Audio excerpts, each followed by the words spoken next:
சரோ என் புருஷனா? வெண்ணிலவே வெண்ணிலவே நல்ல நாள் பார்த்து வா, உன்னுடைய கூந்தலிலே புது பூச்சூடவா. தொலை தூரம் நின்று நீ ஏன் வெட்கம் கொள்கிறாய், உன் அழகு விழிகளால் ஏன் என்னை கொள்கிறாய்.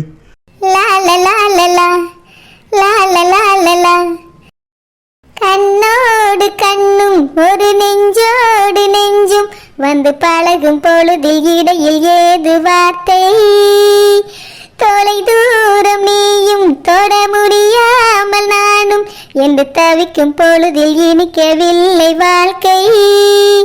என் நெஞ்சின் ஓசைகள் உன் காதில் கேட்குதா, நான் தூவும் பூவிதை உன் நெஞ்சில் பூக்குதா. சரோ ஏங்க நீங்களா? நீங்க என்னி பக்கம் வந்துட்டீங்களா? ஏங்க ஐயோ காப்பாத்துங்க காப்பாத்துங்க, நான் விழுந்துட்டேன், பள்ளத்துக்குள்ள விழுந்துட்டேன். என்னங்க பெட்டுருமா?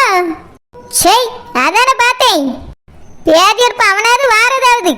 நான் கூட எங்க வந்துட்டானோ நம்மள பார்த்து பாடிட்டானோன்னு நினைச்சிட்டேன். அவன் எங்க வந்திருக்கான்? ஒன்னத்துக்கு ஆக மாட்டான். நானும் வந்துட்டான்னு நினைச்சு ஓடி போய் பள்ளத்துக்குள்ள விழுந்துட்டேன். பேதியற்பா கனவுல கூட வந்து என்னை பிடிக்கலையே. இவனாவது வெண்ணிலவே வெண்ணிலவேன்னு என்னை பார்த்து பாடியதாவது. கனவுல மட்டும்தான் பாட முடியும். இவனெல்லாம் கெட்டிக்கிட்டு வாழன்னு என் தலையெழுத்து. எங்க அம்மா பாத்துருக்கா பாரு ஓவிய மாதிரி ஒரு மாப்பிளைய. அவ பிடிவாதத்துக்கா கல்யாணம் பண்ணிட்டு நான் கஷ்டப்பட்டுட்டு கிடக்கேன். நினைக்க நினைக்க எனக்கு வேதனையும் சோதனையுமா தான் இருக்கு. சோ வெண்ணிலவே வெண்ணிலவேன்னு பாடி தொலைஞ்சிட்டான். நானும் அவன்கிட்ட வாழ்க்கையில ஏமாந்த மாதிரி கனவுல ஏமாந்துட்டேன். எனக்கு கனவுல கூட என் நேர்ல வரட்ட கல்ல கொண்டு அடிச்சுட்டி.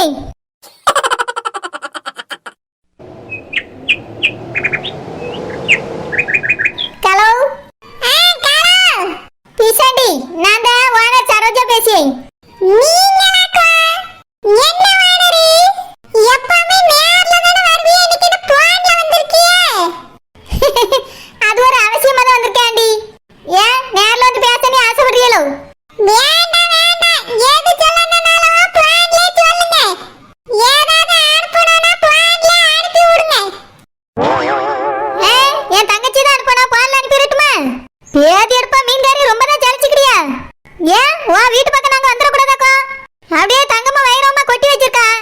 என்ன மீன்காரி, என்ன பிரச்சனை உனக்கு? அது ஒண்ணு இல்ல வானரு, வாயாம எதுக்கு வந்து அலையறியா? அதுக்கு தான் சொன்னேன். நானே மூச்சுக்கு 300 தடவை அந்த பக்கம் தான் வாரேன். ஏன் என் வீட்டு பக்கம் தான் உனக்கு காத்து கிடைக்குதா? மூச்சு வாங்கக்கு 300 தடவை என் வீட்டுக்கு வரலாம். வானரு நீங்கலாம் எதுக்கு போன் போடுறீங்க? போட்டா சொல்ல வேண்டிய விஷயத்தை சொல்லிட்டு வைக்கவும் மாட்டேங்கிறீங்க. பேசாம ஒரு மெசேஜ் தட்டி விட்டுட்டு இருக்க வேண்டியதானே? ஆமா, இவர் 50 கோடியில பிசினஸ் பண்ணிட்டு இருக்காரு. பிசினஸ் அப்படியே நாங்க போன் பண்ணி நேரத்தை வேஸ்ட் பண்ணிட்டோம். என்ன மீன்காரி, உனக்கு மெசேஜ் போட தெரியும், எனக்கு போட தெரியான்னு குத்தி காமிக்கிறியா? வானரி சும்மா பேசாம எதுக்கு போன் போட்டியேன்னு சொல்லுங்க. அம்மம்மா ஒரு வார்த்தை பேசக்கு ரொம்ப தான் சாலிச்சுக்கிட்டே அந்த மீன்காரி. அப்படி என்னத்தை தான் அதுக்கு தலைமையில சுமந்துக்கிட்டு இருக்கான்னு தெரியல. என் தங்கச்சி கூட்டி வந்து இன்னைக்கு விடியன்னு சொல்லியிருந்தேன்ல, நாங்க எங்க தங்கச்சி கூட்டிட்டு ஒரு 4-5 பேர் வருவோம். வரவியலுக்கு சாப்பாடு கொடுக்கணும், அதுக்கு தகுந்த ஏற்பாடெல்லாம் பண்ணி வை. வானரி அப்படின்னு சாப்பாடுல கையில கொண்டு வந்துருவீங்களா? நான் தட்டு மட்டும் வரிசையா போட்டு வைக்கட்டுமா?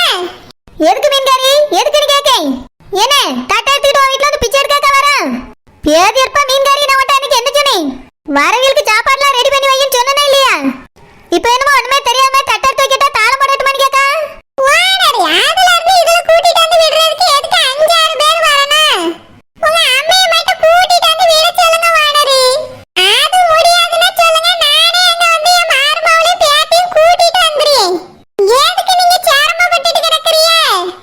நான் சொன்னேனோ சிரமப்பட்டு இருக்கேன்னு சொன்னேனே? உனக்கு சிரமமா இருக்குன்னு சொல்லு, எங்களை சொல்லுங்க மீன்காரி. இங்க பார், நான் அன்னைக்கே வந்து சொன்னதுதான். நாங்க வருவோம், வந்தோடனே சாப்பாடு தரணும். சொன்ன மாதிரி செயல் வச்சுக்க, 3 முடி அறுத்து தொங்க விட்டு வந்துருவேன். போன வச்சுட்டு வேலை போய் பாரு, சொத்த நேரத்துல வருவான். சரி, இந்த மீன்காரிட்ட 30 வாட்டி சொல்லிட்டேன் இந்த வார்த்தைய. இப்ப வரைக்கும் நான் செயின் மக்கன்னு அழுதுகிட்டு கிடக்கா. எதுக்கு நான் என் தங்கச்சி கூட்டிட்டு போய் மோனு கல்யாணம் பண்ணி வச்சான்னு எனக்கு தெரியல. செய்ய வேண்டிய ஒரு முறையும் செய்யல, ஒரு சடங்கையும் செய்யல. பேதி இருப்பா மீன்காரி ஏமா ஏமா ஏய் ஷாடோஜா எதுக்கு இப்படி காட்டு கத்து கட்டிட்டு கிடக்கா? நான் எப்ப கத்துனேன்? எங்க அம்மையை தான் கூப்பிட்டுக்கிட்டு நீ அந்த மீன்காரி வீட்டுல கொண்டு போய் என் தங்கச்சி உடைக்க போனேன். எல்லாரும் அழகா ரெடி ஆகிட்டு வாங்க. அந்த மீன்காரி வீட்டுல எதுக்கு செங்க பேரை கொண்டு போய் விடணும்? என் தங்கச்சி வீட்டுல தானே பொண்ணு கேட்டாவ. ஐயோ பாட்டி தலையும் புரியாம வேலை புரியாம தான் கதை கேட்டு தெரிய போல்க. என் தங்கச்சி நீராஜா குழந்தை பக்கத்துக்கு வந்தாலும் அவளை கூட்டிட்டு விடணும். அப்படின்னா அது தங்கச்சி தங்கச்சி பிள்ளைன்னு சொல்ல வேண்டியதானே? விளங்குற மாதிரி பேசி பழகுங்க. இதெல்லாம் எனக்கு தேவைதான். ரொம்ப விளக்கமா தான் இருக்கு. என் தங்கச்சியும் தங்கச்சி பிள்ளையும் கொண்டு போய் விட போறோம். எல்லாரும் கிளம்புங்க. சரோஜா நாங்களுமா? ஆமச்சிட்டு எல்லாரும் போன கிளம்புங்க. தங்கச்சி நீராஜா கொண்டு போய் மீன்காரி வீட்டுல விட்டுட்டு அந்த பாட்டி வீட்டுல போய் பேசிட்டு வந்துருவோம். பாட்டி வீட்லயா? எந்த பாட்டி வீட்டுல? பாட்டி நான் சொன்ன உங்களுக்கு புரியலையோ? அதான் சென்னிப்பர் பொண்ணு பார்க்க வந்தாருல மாப்பிள்ளை அவங்க வீட்டுல போய் பேசிட்டு வருவோம். எனக்கு நிச்சயம் வைக்கலான்னு கேட்டுட்டே இருக்கவாதான் நாள் குடிச்சாச்சுல போய் சொல்லிட்டு வந்துடலாம். சரோஜா அதுக்கு எல்லாருமா போய் சொல்லணும்? இல்ல சித்தி அம்மெல்லாம் தங்கச்சி விட்டோன்னு இங்க வந்துருவா. நம்ம 3 பேரும் போய் சொல்லிட்டு வருவோம். சரி சரோஜா நாங்க போய் ரெடி ஆகுறோம். ஷடோஜா ஃப்ரிட்ஜ்ல பூ இருக்கா? பூ எதுக்கு இந்த மொட்டை மண்டி கேட்க? பூலாம் வாங்கல பாட்டி. வீட்டுல 5-6 பொம்பளைகள் இருக்கியா? ஒருத்தி தலையில கூட ஒரு நாளும் பூ வைக்க மாட்டேங்கிறிய. இந்த வயசான காலத்துல நான் வைக்கணும்னு ஆசைப்படியே எனக்கும் வாங்கி தர மாட்டேங்கிறிய. எதுக்கு எல்லாரும் இப்படி இருக்கே? ஒரு 5-6 முழம் வாங்கி போட்டாரா என்ன? பூ விற்க விலைக்கு 5-6 முழமா? நாமளே சீக்கிரமா பூந்தோட்டம் போட்டு பறிச்சு பூவை சூடிக்கிடுவோம். அது வரைக்கும் வெயிட் பண்ணுங்க. ஆமா என்னைக்கு வளர்த்து என்னைக்கு பூ வச்சு தொலைக்க? இவ எப்ப தோட்டத்தை வாங்கி அதுல பூந்தோட்டத்தை போட்டு என் தலையில பூ வச்சு உடையது? அதுக்குள்ள எனக்கு வயசானாலும் ஆயிடும்.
சம்மந்தி உள்ள ஏதாவது வேலையா இருப்பாவமா? நம்ம வந்தது அவியலுக்கு தெரியாதுல்ல.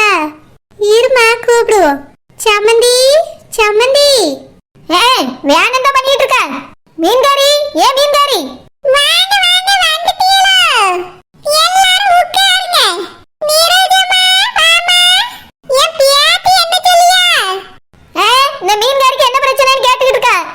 வாங்க வாங்க பச்சை பிள்ளை எப்படி எப்படி பேசும். உட்காருங்க உட்காருங்க எல்லாரும் சோபால உட்காருங்க.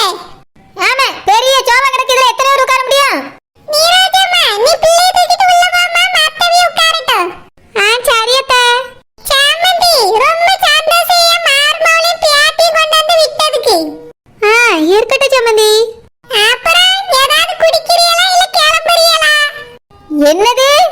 அது ஒண்ணு இல்ல வானரி, வெல்கம் ட்ரிங்க் தயார் பண்ணி எடுத்துட்டு வரேன்னு சொன்னேன். வெல்கம் ட்ரிங்க் அப்படினா என்னது? அந்த மீன் கூட கழுவி தண்ணி வச்சு பாத்தனே. அது ஒண்ணா எங்களுக்கு வேண்டாம், நீயே குடி.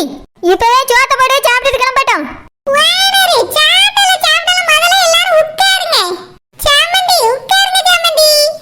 ஏன் வீட்டுல உள்ளத நான் உங்களுக்கு தராமலே விட்டுருவேன். எல்லாரும் உட்காருங்க சாப்பிடலாம். ஆமா என்ன சமைச்சு வச்சிருக்க? வானரி எதுக்கு கேள்வியே கேட்டிட்டு இருக்கியே? ஏன் வீட்டுல உள்ள பச்சை தண்ணியை தாருவே வானரி. உங்க யாரையும் சும்மா விட மாட்டேன். என்ன சொல்லியா? அப்படின்னா நிறைய பச்சை தண்ணி பிடிச்சு வச்சிருக்கியா? அது இல்ல வானரி. சாப்பிடக்கு என்ன செஞ்சு வச்சிருக்கான்னு கேட்டேன். சோறு வாங்கிட்டேன் வானரி. காரி ஏனுமா தான் வைக்கணும். இந்த சோறு பயண சோறு நாய் கூட தான் பொங்குமே. சோத்த வாங்கிட்டு கறி ஆத்திட்டு இருந்தா போல்க. இல்ல வானரி என்ன காரி வைக்கலாம்னு இப்பதான் யோசிச்சிட்டு இருந்தேன். அதுக்குள்ள நீங்க வந்துட்டீங்க. ஏன் மாமா எனக்கு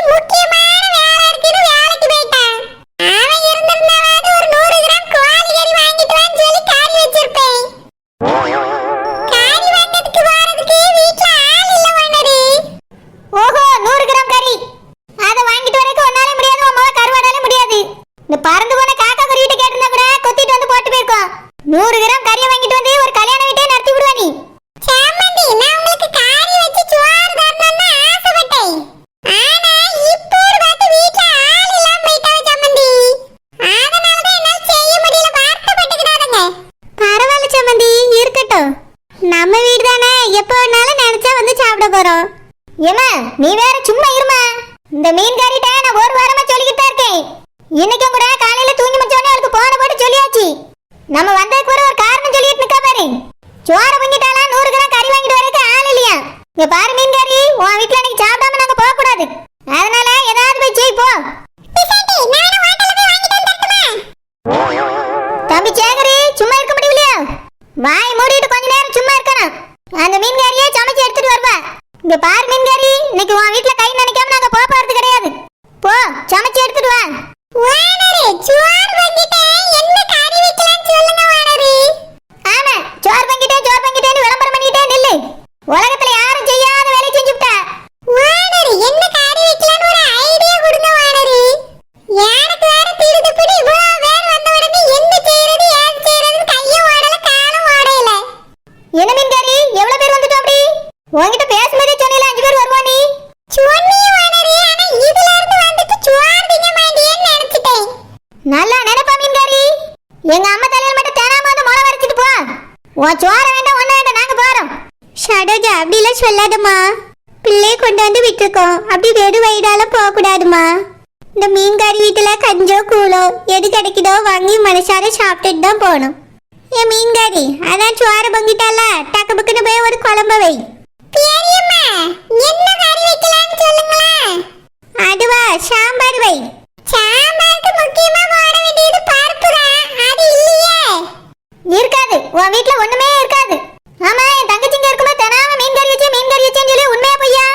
உண்மையில மீன் குழம்பு வச்சு குட்டியா இல்ல மீன் கூட கழுவி தண்ணியை வச்சு ஊத்தி குட்டியா? வானரே, நாளைக்கு மீன் குழம்பு சாப்பிட ஆசைப்பட்டு வந்தீங்களா? சொல்லிருந்தா நேத்தே ஒரு காக்கில மீன் வாங்கி ஃப்ரிட்ஜ்ல போட்டு வச்சிருப்பேன்ல வானரே. நான் மீன் கறி வச்சா தேன் மாதிரி இருக்கும். 8 ஊருக்கு மறக்க வானரே. 8 கிட்ட மிதிச்சேன். என்ன வீணா பேச வச்சு வேடிக்கை காட்டாத. ஏல மீன் கறி கார குழம்பாடு வச்சு கொண்டு வா. காய்கறி ஒண்ணுமே இல்ல பெரியம்மா. ஒண்ணு இல்லாட்டியும் பரவாயில்ல, பெரட்டதா முருங்கை மரம் நிக்குதுல்ல, அதுல 2 முருங்கைக்காயை தட்டி போட்டு குழம்பு வச்சு எடுத்துட்டு வா போ. மசாலா இல்ல பெரியம்மா, கடையில தான் போய் வாங்கணும். ஒரு 1/2 மணி நேரம் இதுல உட்கார்ந்திருக்கேன்னா ஓடி போய் வாங்கிட்டு வந்துடு. விளங்கும். வீட்டுல அப்படின்னா என்னதான் வச்சிருக்கா? அதான் வந்தவொடனே சொன்னால பாட்டி, பச்சை தண்ணி வச்சிருக்காளா. ஒரு பிள்ளை பெத்த பிள்ளைய வீட்டுல கொண்டாந்து விட்டுருக்கோம். வீடு எப்படி வேறு வீடா வச்சிருக்கே, என்ன மீன்காரி இதெல்லாம்? என் மாமன் கிட்ட லிஸ்ட் எழுதி கொடுத்து அனுப்பியிருக்கேன். வரும்போது எல்லாத்தையும் வாங்கிட்டு வந்துருவோம் பெரியம்மா. இப்பதான் வீட்டுல எதுவும் இல்ல, சாயந்தரம் எல்லாம் வந்துடும். சொத்த நேரம் வெயிட் பண்ணுங்க, எல்லாரும் சாப்பிடலாம். அவ்வளவு நேரம்லாம் காத்துட்டு கிடக்க முடியாது. இப்ப வீட்டுல என்ன இருக்கோ சமைச்சு கொண்டு வா. அப்படியா? அப்ப ஒரு 5 நிமிஷம் இருங்க, நான் போய் துவையல அரைச்சு எடுத்துட்டு வரேன். சரி, துவையலே. ஏமா, உன் சம்மந்தி எப்படிலாம் நம்மள நடத்தியானி பாத்துக்க. நீ மட்டும் இந்த மீன் கறி அங்க வந்த உடனே சட்டியா குழம்பு ஊத்தி கொடுக்க, தட்டை நிறைய சோத்த போட்டு கறியை ஊத்தி கொடுக்க. சாப்பிடுங்க என்னமோ ரொம்ப தூரத்துல இருந்து வந்த சம்மந்தி கவனிச்ச மாதிரி கவனிச்சுக்கிட்டு இருப்பா. ஆனா அவ பண்றது பத்தியா? நான் ஒரு வாரத்துக்கு முன்னாடியே சொல்லிக்கிட்டு இருந்தேன். இப்பதான் துவையல் அரைக்க வரான, துவையல் கஞ்சி குடிங்க. சரோஜா, அமைதியா இருமா, சம்மந்தி காதுல கேட்டுற போது. ஆமா, கேட்டுட்டா ரொம்ப கஷ்டமா வரும். சரோஜா, சம்மந்தி வீட்டுல என்ன தரவளோ அதை அமைதியா சத்தம் காட்டாம குடிச்சிட்டு போகணுமா. அதுதான் வேணும் இதுதான் வேணும்னு சொல்லக்கூடாது. நீ இப்படியே சாமியார் மாதிரி பேசிட்டு தெரியும், உன் தலையில அவன் மிளகா அரைச்சிட்டு போட்டோம். ஏய் சரோஜா, இது உன் தங்கச்சியை கட்டி கொடுத்த வீடு. அந்த மீன்காரி இததான் போடுவேங்க, ஏதோ ஒன்று சாப்பிட்டுட்டு சத்தம் காட்டாம போவோம். என்னதான் இருந்தாலும் உன் தங்கச்சி புருஷனை பெற்றவா. நம்ம அதை தான் செய்யணும் இதை தான் செய்யணும்னு மல்லு கட்டிட்டு நிக்க முடியுமா? உன் தங்கச்சி புருஷனும் வேற வீட்டுல இல்ல. நாம இந்த நேரத்துல பிரச்சனை பண்ணிட்டு இருந்தா சரி வராது. ஆமா, இப்ப சரி வராது. இந்த மீன்காரி எங்க வீட்டுக்கு சோறு வேணும், குழம்பு வேணும், சப்பாத்தி வேணும் வரட்டு அன்னைக்கு வச்சுக்கிறேன். சித்தி, நம்ம இந்த மாப்பிள்ளை வீட்டுக்கு போல வாங்க. அவி வேணா இருந்து கஞ்சி குடிச்சிட்டு வரட்டும் மெதுவா. சரோஜா, சாப்பிடாம போக கூடாதுமா. தரத 2 வாய் சாப்பிட்டுட்டு போயிருவோம். ஐயோ கடவுளே,